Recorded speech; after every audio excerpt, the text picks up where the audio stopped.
ഞങ്ങൾ മേളിൽ പോയ പിക്സ് ആട്ടോ ഇത് പിന്നെ ഞങ്ങളിത് നമ്മളവിടെ പുഴയിൽ പോയത് അതൊക്കെ ഞാൻ പറയാം. പിന്നെ നമ്മൾ മഞ്ഞുമൽ ബോയ്സ് എഴുതി വെച്ച പോലെ അവിടെ പാറ കണ്ടപ്പോൾ പാറയിൽ പേരെഴുതി വെച്ചു. ഞാനും അമ്പാടിയും കുഞ്ഞും കണ്ണനും ചേച്ചിയും എല്ലാവരും പേരെഴുതി കേട്ടോ. ഇതാണ് കേട്ടോ, മേളിലല്ല കുറച്ച് മേളിൽ കയറി കഴിഞ്ഞപ്പോഴത്തേക്കും വ്യൂ നല്ല ഭംഗിയുള്ള വ്യൂ ആയിരുന്നു. അവിടെ പുഴയൊക്കെ കണ്ടോ. ഈ പുഴയുടെ ഒരു പാർട്ടായിരിക്കും ഞാൻ ലാസ്റ്റ് ആകുമ്പോഴത്തേക്കും കാട്ടി തരാൻ പോകുന്നത്.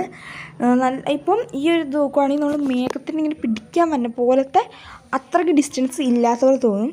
പിന്നെ ഇത്രയും കമ്പിവേലി വലിച്ചു കെട്ടിയിരിക്കുന്നത് എന്തിനാണെന്ന് എനിക്കറിയത്തില്ല. ബട്ട് നല്ലൊരു ഇതായിരുന്നു. ഇവിടുന്ന് താഴോട്ട് നോക്കുമ്പോൾ നല്ല വ്യൂ ആണ്. പക്ഷേ നമുക്ക് ഈ ഒരു ഫോണിൽ ക്യാപ്ചർ ചെയ്യാൻ പറ്റില്ല. അല്ലാണ്ട് കുറേ പേരുണ്ടായിരുന്നു. ലാസ്റ്റ് അപ്പോഴത്തേക്കും എൻ്റെ ചേച്ചി മടുത്ത് അമ്മയുടെ മേത്തൊക്കെ കിടന്നു.